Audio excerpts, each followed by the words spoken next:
It's your Locked On Flyers podcast for Thursday, May 5th, your daily dose of Flyers news, analysis, and high quality content that is wishing you a happy Cinco de Mayo. Stay thirsty, my friends. Exactly. Your Locked On Flyers, your daily podcast on the Philadelphia Flyers. Part of the Locked On Podcast Network.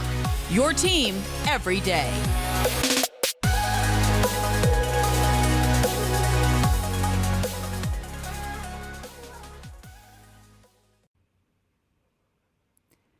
Hello, friends. I am Rachel Donner. You can find me on Twitter at rmiriam. You can find my partner in crime, Russ Cohen, here on Twitter at Sportsology.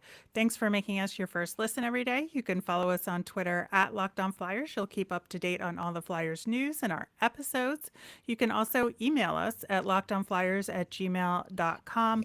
On today's show, we are going to continue our playoff bandwagon series. We're going to have Russ's picks on today's show. Very excited to bring you that. We're going to discuss the Minnesota Wild and Toronto Maple Leafs. We are also going to have our Thursday prospect profile with our draft eligible prospect, Joakim Kemell, who is really fascinating. Locked On Flyers is free and available on Apple Podcasts, Spotify, Odyssey, wherever you are listening. So subscribe. You'll get all of our episodes here on the Locked On Podcast Network. All right, so continuing our playoff bandwagon series, we're back with one of Russ's picks for this year's NHL playoffs, the Minnesota Wild. And we are thrilled to welcome from Locked On Wild, friend of the show, Seth Toupal. Hey, how are you guys doing? Good.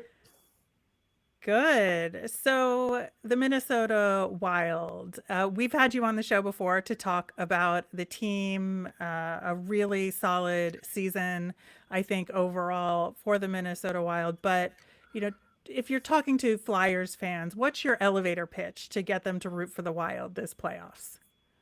So I think it comes down to the fun players to watch aspect for me. You've got obviously one of the most fun players in the league to watch in Kirill Kaprizov, who is capable by himself of taking over games and putting the team on his back for lengthy stretches. But it's not just the play style. It's just how flashy he is with the puck. I think his thing has become skating around the opponent in their zone, just trying to find a spot to really attack. And between that, some of the flashy between the legs passes that he has attempted successfully throughout his tenure as a Wild forward, he's a really fun player to watch. And so you couple that with Kevin Fiala, who is having one of the most successful seasons in franchise history that's being completely overshadowed by what Kaprizov has done. You got a pretty fun 1-2 combo for this team that is easy to root for, easy to watch. Not only that, but you also have the goalie stylings of Marc-Andre Fleury, who got a little dinged up against the Blues in Game 1, but he plays as flashy of a style of goaltending as there is in the league. And so the Wild come in to the playoffs with a lot of style, a lot of sizzle, and a very worthy candidate for teams that are looking for somebody to root for throughout these playoffs. Yeah, I can't disagree with any of that. Actually, I'm a big Fiala guy. I had him on a draft show and think the world of him, and I think he's found the right place. Let's talk about, though, their power play. So their power play is going to sink or swim them, sink them, or they're gonna just do okay if they connect on it. Their issue with it is, and we already saw, if you get some power plays early and you don't connect on them, it really can derail your game. And I guess you're used to seeing that. I kind of ignored the vital signs on that, or the warning signs that other people were telling me, because, generally this season's been great and they have a good scoring team. But they've got to fix that. They really do. Yeah, it comes down to, for me, the difference between being passive on special teams and aggressive on special teams. And when the Wild's power play is struggling, as it did in game 1, going 0 for 6, being way too passive, moving the puck around the outer edges of the zone, trying to find that perfect shot that often doesn't materialize. Now, that's not to say that all of the power plays were in that similar style. There were a couple against the Blues where the Wilds kind of turned the aggression up and just couldn't connect on opportunities. Mm-hmm. When the Wild are peppering the net and are moving the puck around when they need to, but not relying necessarily on moving the puck, when they're peppering the net and they're letting Kirill Kaprizov and Kevin Fiala do their thing, and when those guys are looking to score, that's when the power play is good.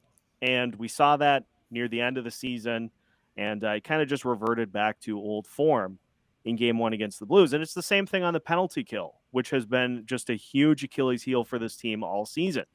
There was a shift in when this team started to meet the opponent at the top of the zone and deny them clean entry into it. That's when we started to see some better results on the penalty kill. And when the Wild kind of get pulled back in to right in front of the net, that's when they are at their worst on the penalty kill. And we saw that against St. Louis, where the Blues basically had guys camping out that they're not even looking for right in front of the net for easy tap-in rebounds. And so if the Wild are aggressive on both units, they have success. And, it comes down to, too, if you're on the penalty kill, trust your goalie to make saves. Just worry about playing the puck and making it difficult for the opponent. And so aggression or being too passive, success, not success. For me, at least, it's pretty easy to tell when things aren't working because it seems like they fall into the same habits.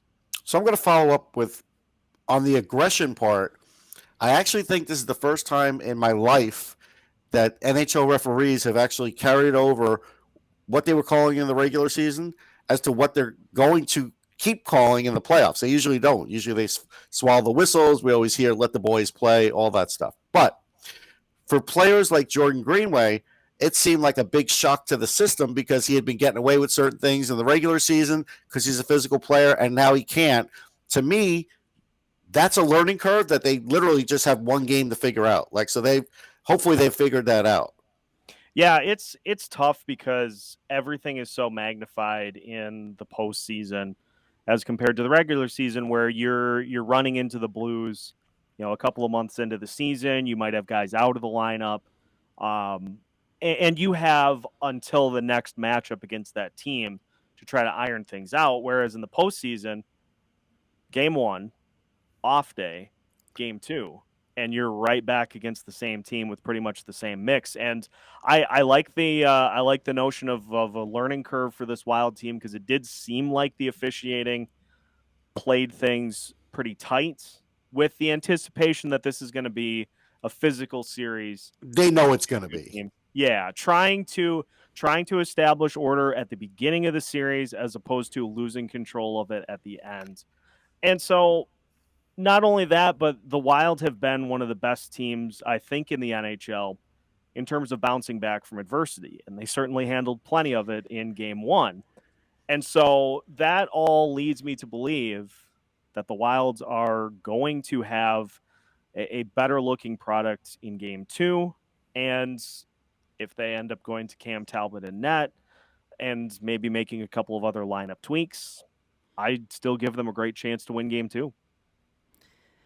Yeah, the Wild are down 1 game to the Blues as of recording. You mentioned going to Cam Talbot. He is one of 2 ex-Flyers on the Minnesota Wild, including Hartman.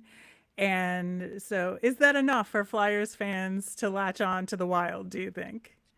Ryan Hartman, to me, is a player that just, he is fun to watch because he does all the things that a lot of NHL players don't like to do. He plays a very gritty, very, very grimy style of hockey. And I don't mean that in a disrespectful way. He prides himself on being a guy that battles every single opportunity to get the puck. And obviously, he had a career season with Kirill Kaprizov and Matt Zuccarello on his line with him. So that is a draw. And I was midway through this season pretty critical of Cam Talbot's performance when the goaltending had kind of come unglued. Mm-hmm.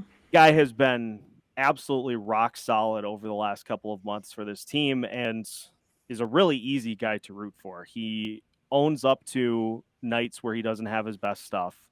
He talks to the media after bad games. He is somebody that does not shy away from the spotlight even when it's negative. And so you look at those two guys, and as former Flyers go, a pretty easy couple of Flyers to root for. Yeah, I'm also going to go with the building and the fans. I think Flyers fans could look at the Wild fans and say, yeah, they're a lively bunch, but that XL Energy Center is one of the nicest in the league. I absolutely love it, and it has been so fun this season to see after no fans in the stands, limited fans in the stands. It has been so fun to see fans come back to the XL Energy Center, and you look at the attendance numbers, and the Wilds on average sold out more than their capacity at the X this year. And so the fans here in Minnesota love this team. They bleed red and green. They follow this team all the way to the end. There's about as passionate of a bunch as you'll find. The state of hockey, they really mean it here in Minnesota, and we all want to see that first Stanley Cup for this team. It's just a matter of is it going to happen this year? Is it going to happen sometime down the line? But you'll find no more passionate fans in the NHL than you will in Minnesota. Yeah, it seems that way, and Chuck Fletcher will tell us the same, I'm sure, about Minnesota.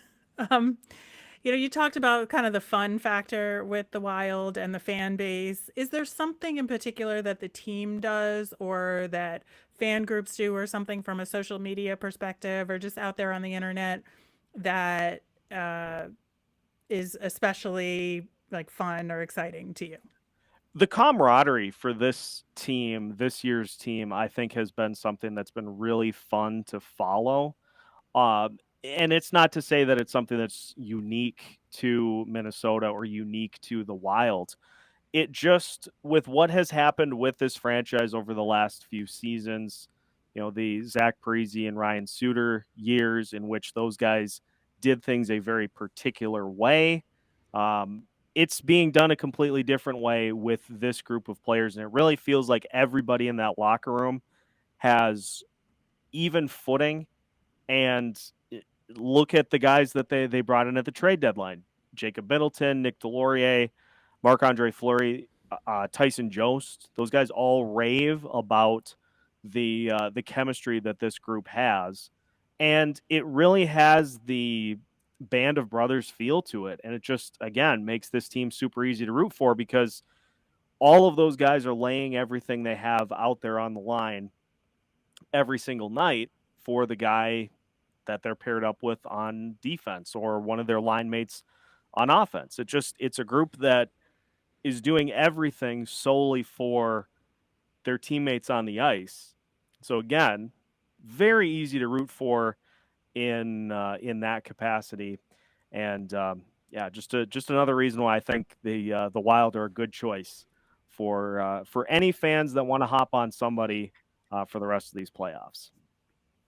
Awesome. Well, Seth, thank you so much once again for joining us on Locked On Thanks. Flyers. Good luck to the Wild moving forward in this series, and hopefully we'll be seeing good things for your sake, for Russ's sake.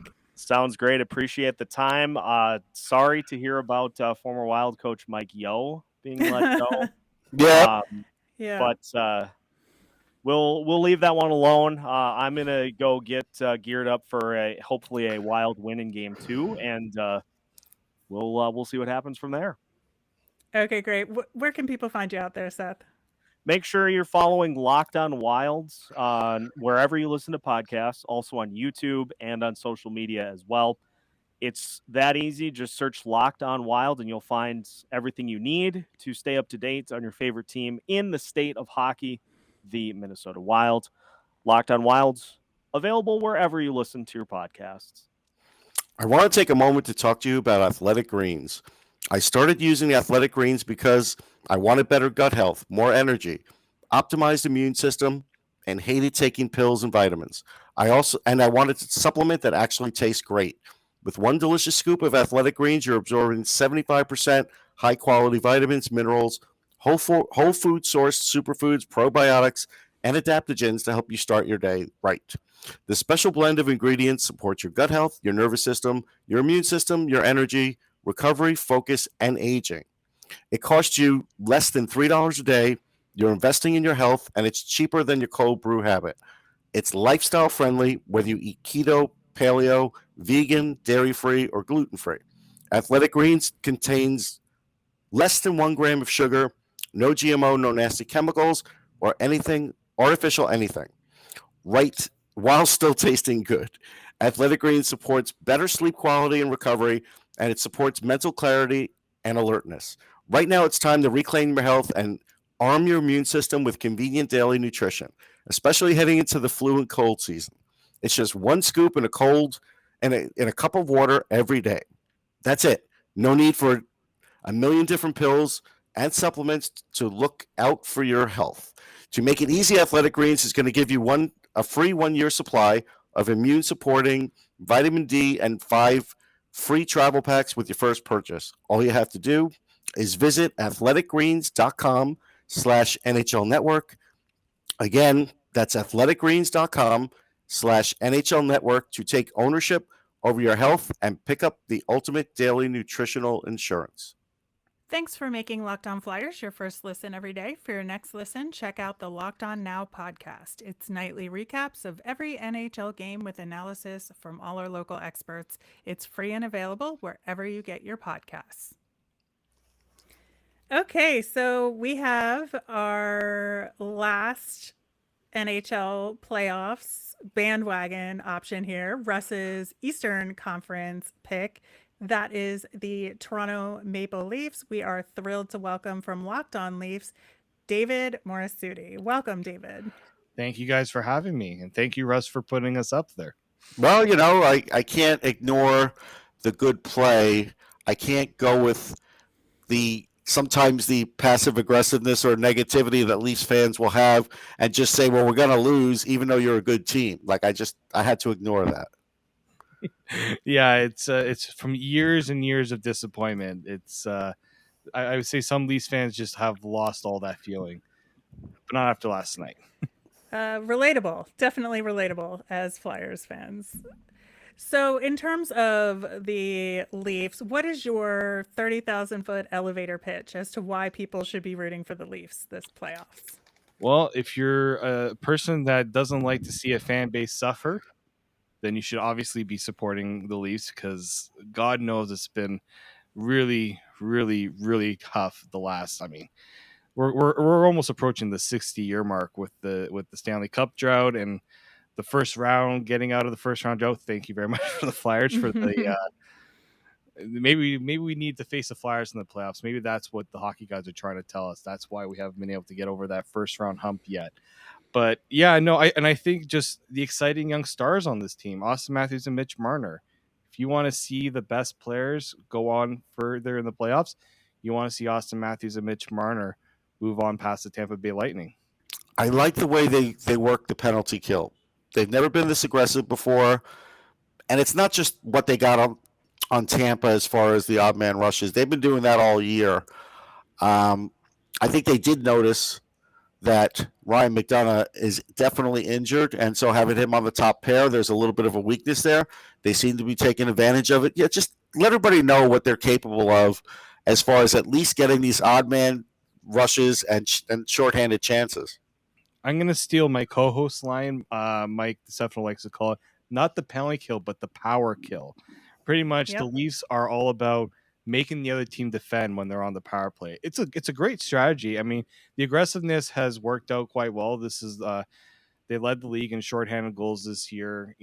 They got guys that can produce offensively on the penalty kill, which you normally don't see too much. And the whole penalty kill has been reimagined this year. Past years, Zach Hyman would be the guy taking the faceoffs.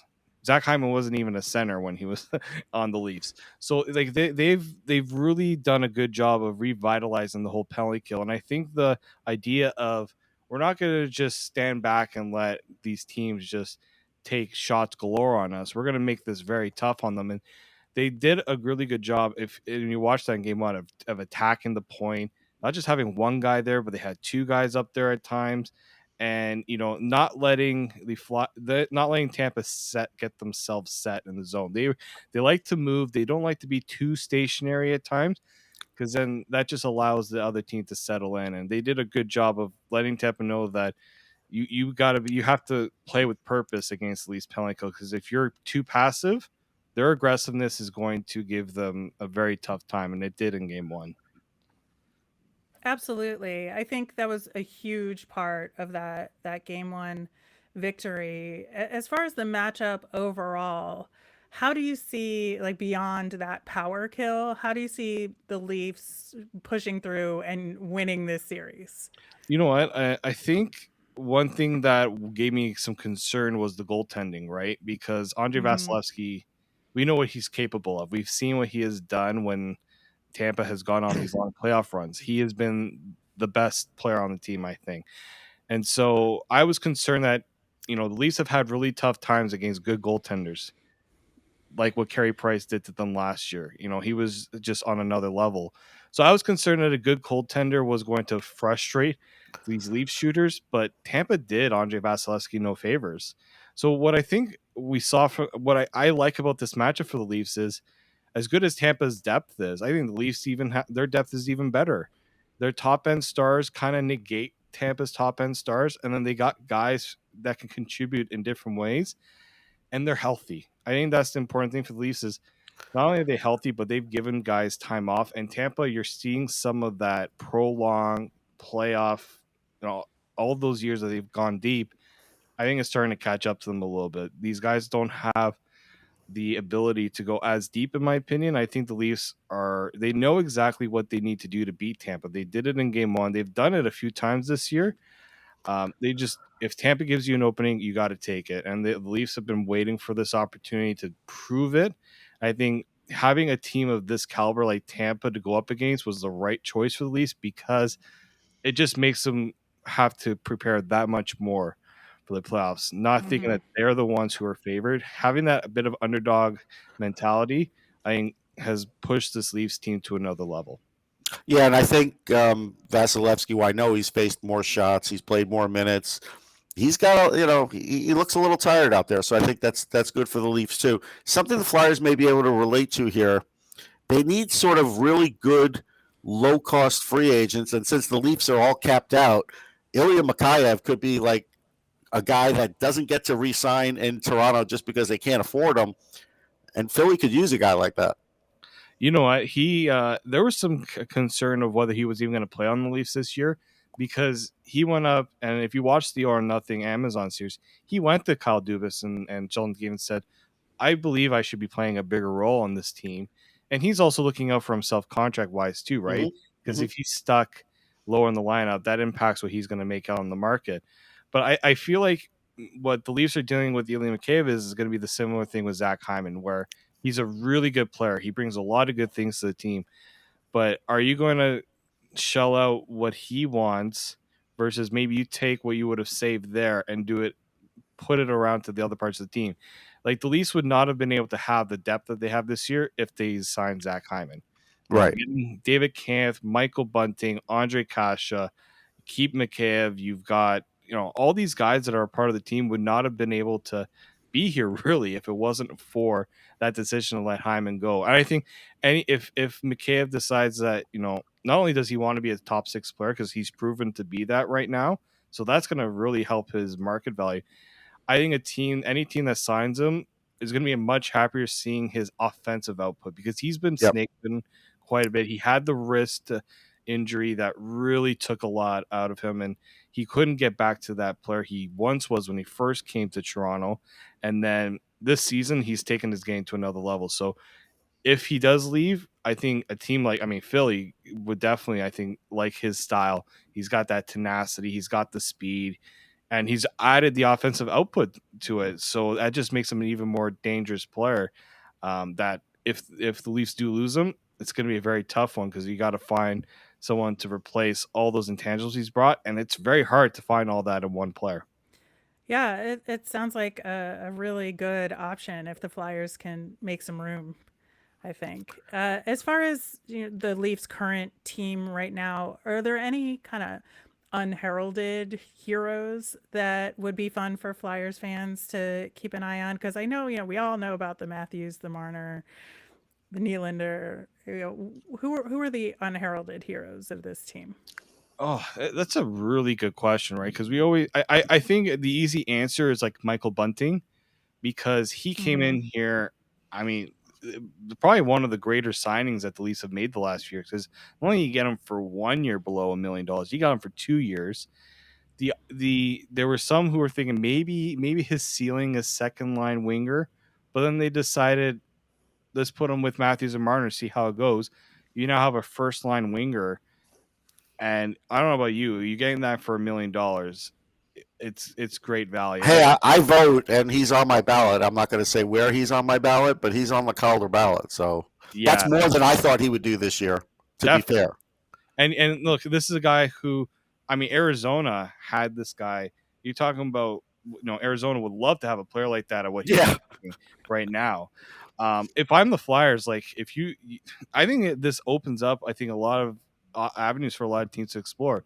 Who's somebody that maybe isn't getting that opportunity, has that ability, and we can maybe say, hey, we'll give you that opportunity. We're not going to give you the money just yet, but for 2 years, Michael Bunting took a bet on himself, and the Leafs are reaping the rewards of it. And eventually, Michael Bunting will as well, if he decides that he wants to make more, because he's going to be 28 when his deal is done. So he'll be in the prime of his career.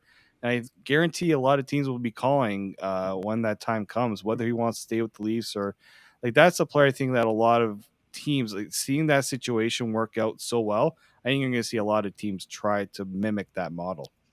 Yeah, I'll say another player I think Flyers fans would like to cheer on would be Captain America, Jack Campbell.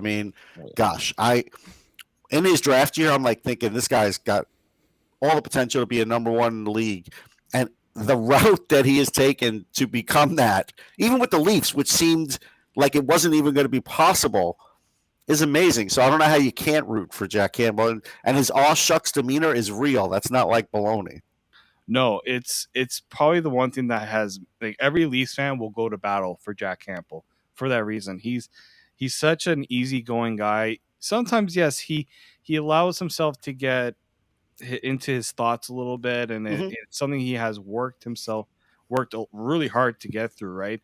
I just remember when the Leafs made the trade for Jack Campbell, I remember Jack Campbell from the year that the US won the World Juniors. Oh yeah.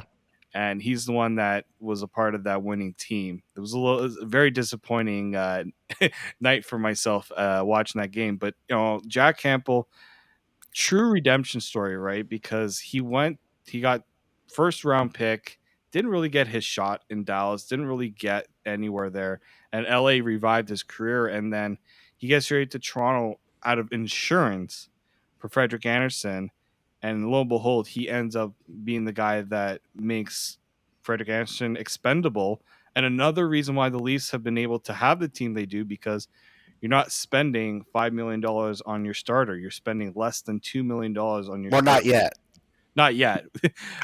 This offseason will be once again another tricky one because, Jack Campbell will be looking for another contract. A lot of guys will be looking for another contract. But I think that's why the Leafs put so much into the season, because you got Jack Campbell right now at such a great price. You most likely will try to move Peter Mrazek. I know Flyers fans. That's a tough move. Listen, I'll tell you how bad it got for Peter Mrazek here in Philly. While he was still with the team, they took away his locker at the practice arena. Wow. So his locker was like with the Phantoms. They took it away from the Flyers while he was still with the team. So something went wrong that none of us can figure out, but it was bad. Yeah, and I don't know. I knew that move was going to be trouble when you see how many years. All the years was crazy. And so, like, I think, though, the Leafs will understand that Jack Campbell is the right fit for the team. The guys in the locker room love him. Like, the relationship he has with Mitch Marner and Auston Matthews, you need that. You need a little bit of that in the locker room. It means so much. And he doesn't duck the media, which in Toronto's, look, I get it. Players get worn out by the media, but he doesn't seem to. No, he takes a different approach to it. He kind of enjoys it. He embraces it, and I think that's something you have to do in a market like this. I know in Philadelphia it's the same way too, where it's just so much of it, and they're not afraid to go at players as well. And in Toronto they're like that too. You have to kind of embrace it to understand that this is a market that truly cares. I think that Jack Campbell has really understood. He's in a place that they truly care, and look, he's there's I don't think really there hasn't been as much criticism because Jack Campbell has taken the right approach when things haven't gone right for himself. He's not blaming anybody else. He kind of takes the onus on himself, which is such a refreshing thing in the city because at times they kind of combat the media, and he's taken the exact opposite approach. Speaking of sort of good feelings, Wayne Simmonds always projects good feelings amongst Flyers fans. I think, we recognize that maybe he wasn't at his best, but we miss his energy and his attitude a lot. How's he doing right now? And what do you think his contribution will be to the playoffs run for the Leafs? He's had such an up and down year with the Leafs. He's understood his role is to be that guy when another team wants to take advantage and impose their will physically on this team or try to intimidate the Leafs. And he's going to be immense in this playoff series because he's got a guy like Patrick Maroon and Corey Perry who are going to try to get, stir things up, stir the pot up. And Simmonds is not going to let that happen. It happened, that game last night, he tried to avoid it late in the game, and it all kind of escalated. It wasn't even Wayne Simmonds' fault, and he gets a fine out of it. I was like, let us, all these fans, pay for that fine because he does not deserve that fine. Normally, I do not support fans paying athletes fines, but for Wayne Simmonds, I'll allow it. But remember, you're going to be paying in Canadian. He's going to be getting fined in American funds, just so you know. Fair enough. Oh, man. You guys really get us on that there. Yeah, but no, Wayne Simmonds is there's people who have had off and on about the idea of Wayne Simmonds' role and only having him on the ice because of, he kind of does the physical play really well. But I think he provides so much also off the ice with this team. He knows the right things to say in these situations. He's calm. He knows not to let the moment get too big for him and kind of take the undisciplined approach to the game. He's so disciplined. I think it doesn't get enough love from Leafs fans because there's not many like him out there right now. And the Leafs have been looking for a guy like this for the longest time. And when he first got here, a lot of people were excited. There was a lot of excitement to have Wayne Simmonds here. And I think in this playoff series, I think people are going to have a different appreciation of him because Tampa won't be allowed to get away with trying to turn this series into a bit of a physical affair. Wayne Simmonds can keep Tampa at bay, and then the other stars can play their game. Well, hopefully he's able to contribute in a positive way. We look forward to that for sure. David, thank you so much for joining us. To leave us, is there something really fun that the team is doing social media wise or the fan base is doing to make this extra fun for Leafs fans that we can join in on? Yeah, this is the first year we're having fans, right? So having the fans back has been the big one, but they have outside of the arena they've changed a little bit now. They're having fans submit their names to get in front of Maple Leaf Square and watch the game on the Jumbotron. So they got everybody packed in together, so that's really nice. Actually, I'm going to show you something here. I just earlier today I was at this event that they were giving out some vouchers to do like a meet and greet with alumni, watch the game at the great at the restaurant right beside the arena. Big screen. They're going to have free food for fans, meet and greet with alumni, win tickets, win prizes.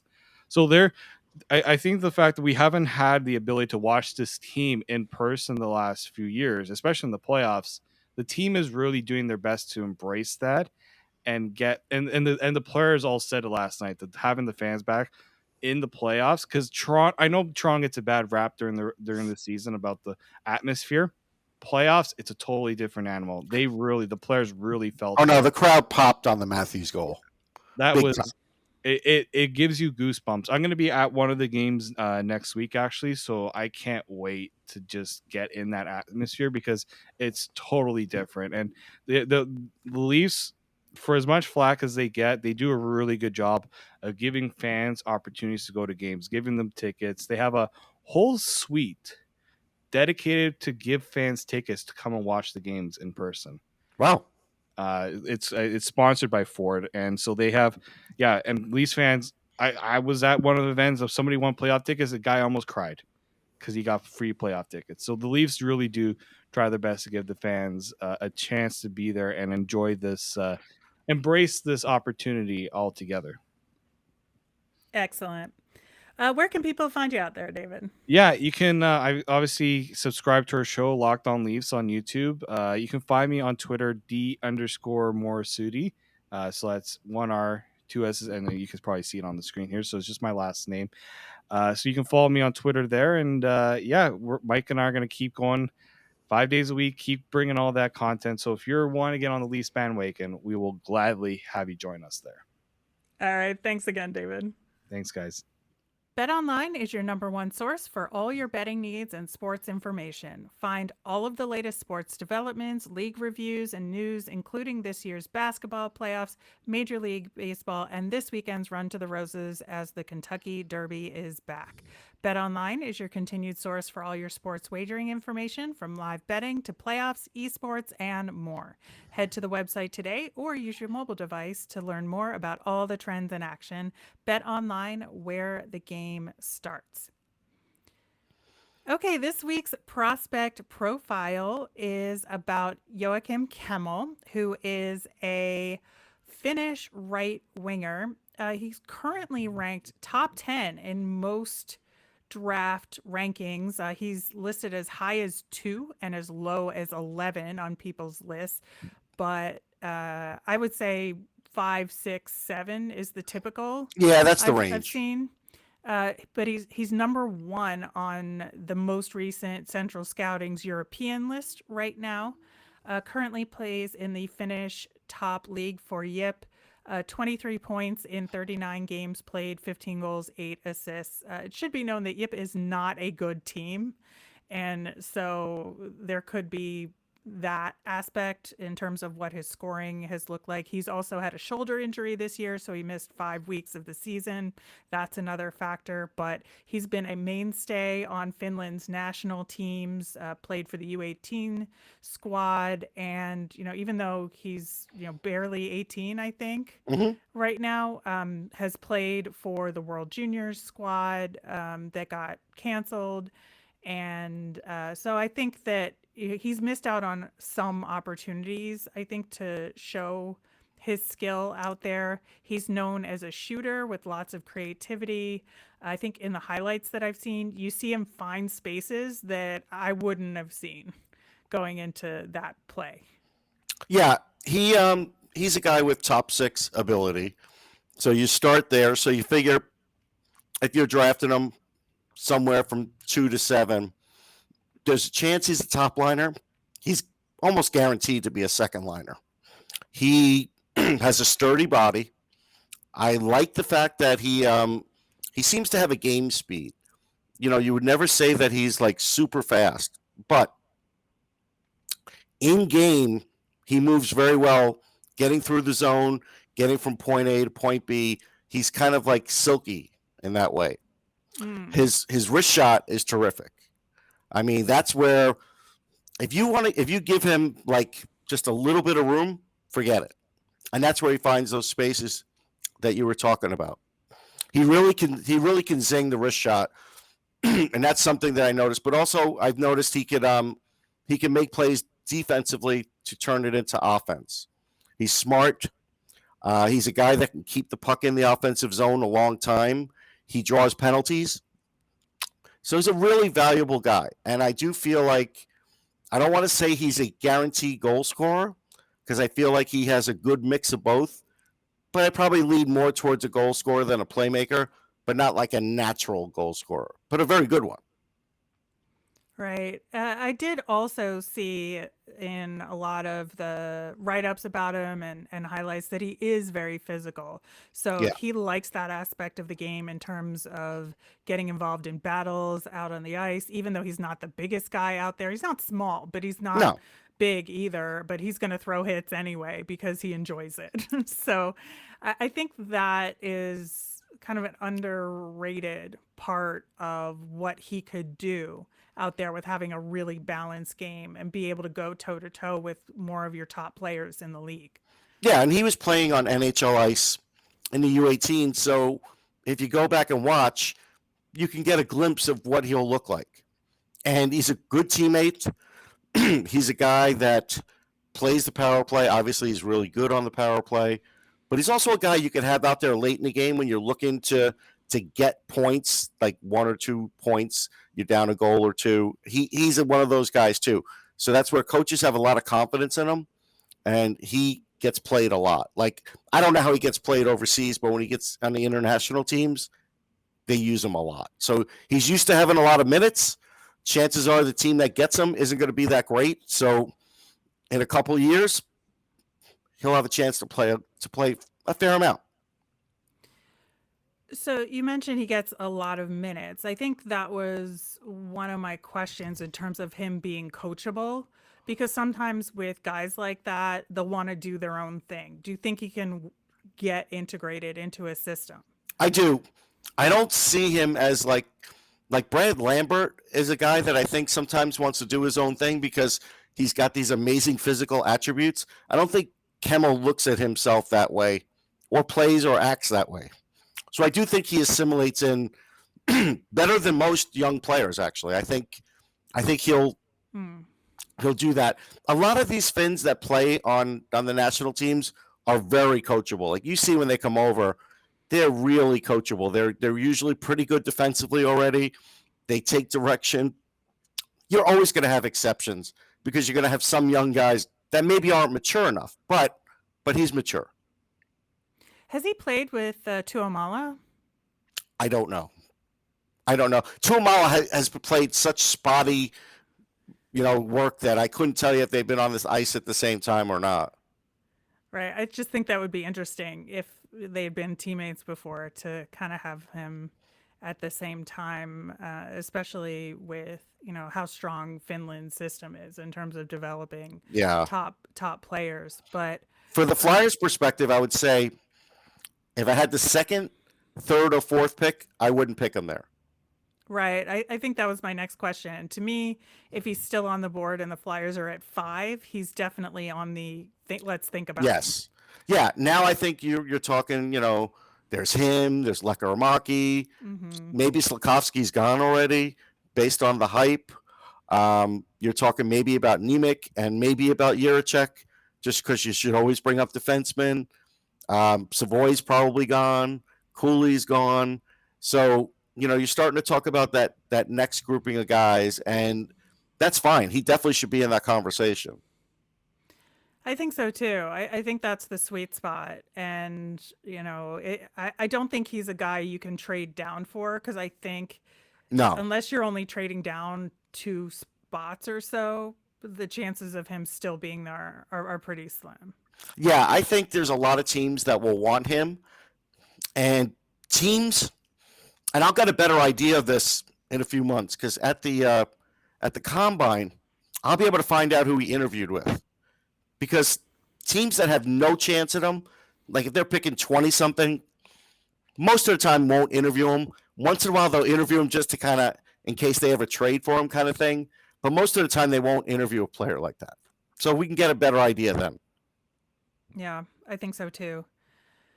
All right. Well, I think he's definitely, yet again, Russ, you're selling all these kids so well that I'm going to have trouble narrowing down my possibilities. Well, luckily, you happen to be a buyer in the Flyers spot, which is a really good spot to be in. Yeah, absolutely. God, I am just hoping Chuck Fletcher finds a way to get a second round pick because I think I need like more than one of these guys that No, we they talked need about. they need a second round pick. They really do. I can't stress that enough. All right, we are going to wrap things up with our Flyers fun thing, and that is a highlight reel for Joakim Kemell, so you can check him out for yourself and see that creativity. Definitely recommend it. He's a lot of fun to watch.